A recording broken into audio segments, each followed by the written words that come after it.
وبركاته نحمده ونصلي على رسوله الكريم اما بعد. عزیز طلباء، کل ہم نے تمنی کے بارے میں پڑھا اور آج ہم ندا کے بارے میں پڑھیں گے. صاحب کتاب لکھتے ہیں وَأَمَّا النِّدَاءُ فَهُوَ طَلَبُ الْإِقْبَالِ بِحَرْفِ نَائِبٍ مَنَا بَعْدُ. رہا ندا، ندا کا معنی ہوتا ہے آواز لگانا، پکارنا، دعوت دینا. وَأَمَّا النِّدَاءُ، رہا ندا، فَهُوَ طَلَبُ الْإِقْبَالِ، تو وہ مخاطب کے آنے کو طلب کرنا ہوتا ہے. فَهُوَ طَلَبُ الْإِقْبَالِ، مخاطب کی توجہ کو طلب کرنا، مخاطب کی توجہ کو طلب کرنے کو ندا کہا جاتا ہے. لیکن کس کے ذریعے سے؟ بحرف نائب منا بعدو، ادعو کے نائب حرف کے ذریعے سے.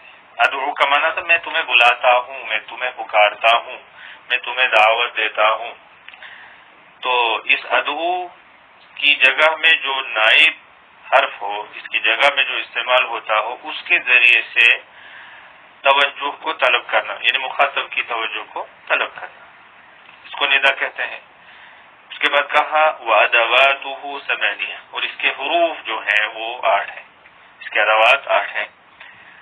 نمبر 1 یا، نمبر 2 الحمزہ، نمبر 3 آئی، اور نمبر 4 آ، نمبر 5 آئی، نمبر 6 آیا، نمبر 7 حیا، اور نمبر 8 وا.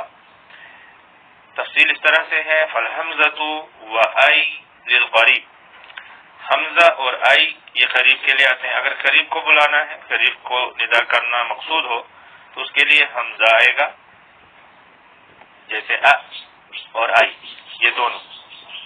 وغیرہما للبعید، اور اس کے علاوہ جو باقی 6 ہیں وہ بعید کے لیے ہیں. وقد ينزل البعید منزلۃ القریب، کبھی کبھار بعید کو قریب کی منزل میں رکھا جاتا ہے.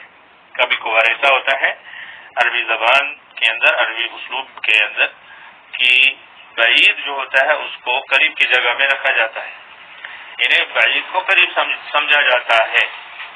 جب ہم بولتے ہیں یا بات کرتے ہیں بعید کے بارے میں تو ہم اس کو قریب سمجھ کر بات کرتے ہیں.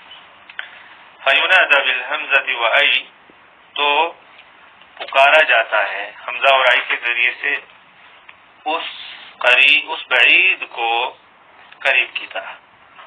حمزہ اور آئی کے ذریعے سے اس بعید کو قریب کی طرح پکارا جاتا ہے، بلایا جاتا ہے. بعید کو قریب کی طرح سمجھنے کے بعد حمزہ اور آئی کے ذریعے سے اس کو پکارا جاتا ہے. اشارۃ الی انہ لشدۃ استحضارہ فی ذہن المتکلم صار کالحاضر معہ، اس طرح اشارہ کرتی ہوئی ہے کہ متکلم کے ذہن میں وہ شدت کے ساتھ حاضر ہے. حالانکہ وہ بعید ہے، حالانکہ وہ دور ہے، لیکن متکلم کے ذہن میں وہ بہت سختی کے ساتھ حاضر ہے. تو اس وجہ سے وہ حاضر کی طرح ہی ہو گیا. تو اس وجہ سے اس بعید کو قریب سمجھ کر بلایا جاتا ہے، اس کی ندا کی جاتی ہے. جیسے کہ شاعر نے کہا سکان نعمان الاراک تیقنوا بانکم فی ربع قلبی سکان، اے نعمان عراق میں رہنے والو، اے نعمان عراق میں رہنے والو، تم لوگ یقین جانو، یقین سے یہ بات مان لو، یقین جانو بانکم فی ربع قلبی، کہ تم لوگ میرے دل کے بیچ میں سکانو بسنے والے ہو. تو وہ لوگ جو ہیں شاید ان کو مخاطب کر رہا ہے جو نعمان العراق میں رہتے ہیں. یہ عرفات اور طائف کے درمیان ایک وادی کا نام ہے نعمان العراق. تو وہاں پر رہنے والے ہیں یہ لوگ. تو ان سے حالانکہ دور ہے، شاعر کی جگہ سے بہت دور ہے یہ، لیکن یہ ان کو کہتا ہے کہ اے نعمان عراق میں رہنے والے لوگوں، یقین مانو، یقین جانو کہ تم لوگ میرے دل میں بستے ہو، میرے دل کے بیچ میں، میرے دل کے ربع میں تم لوگ بستے ہو. تو اب یہاں دیکھیے حمزہ کے ذریعے سے ان کو پکارا شاعر نے، اور وہ بعید ہیں لیکن ان کو قریب سمجھ کر ان شاعر کے ذہن میں وہ حاضر ہیں تو اس لیے وہ حاضر کی طرح ہو گئے. تو اس طرح سے عربی زبان میں ایسا ہوتا ہے. تو یہ اصل میں نعمان العراق میں شاعر کسی سے محبت کرتا تھا، اس لیے وہ ہمیشہ اس کے دل میں رہتا تھا، اس کے ذہن میں رہتا تھا، اس لیے ان سب کو پکارا، اگرچہ وہ بعید ہیں لیکن قریب سمجھ کر ان کو اس طرح سے شاعر نے یاد کیا. اس کے بعد کہا وقد ينزل القریب منزلۃ البعید. اب اس کے برعکس کبھی کبھار قریب کو بعید کی جگہ میں رکھا جاتا ہے. فينادى بأحد الحروف الموضوعة له، تو اس کو ان حروف کے ذریعے سے پکارا جاتا ہے جو اس کے لیے رکھے گئے ہیں، عربی زبان میں جو اس کے لیے حروف وضع کیے گئے ہیں.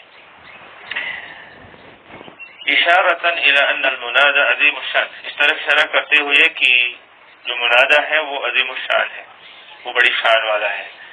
رفیع المرتبہ، بڑے مرتبے والا ہے، اس کا مرتبہ بہت اونچا ہے. حتی کأنہ بعد درجته كأن بعد درجته في العظم عن درجة المتكلم، گویا کہ یہاں تک کہ عظمت میں اس کا درجہ بہت اونچا ہے، بہت دور کا ہے متکلم کے درجے سے. یعنی ایسا سمجھنا کہ اس کا درجہ عظمت میں، شان میں، بڑائی میں، مرتبے میں اتنا دور کا ہے، اتنا اونچا ہے متکلم کے درجے سے. بعد فی المسافہ، کی جیسے کہ مسافت کی دوری ہوتی ہے، جیسے کہ دو جگہوں کے درمیان دوری ہوتی ہے مسافت کے اعتبار سے.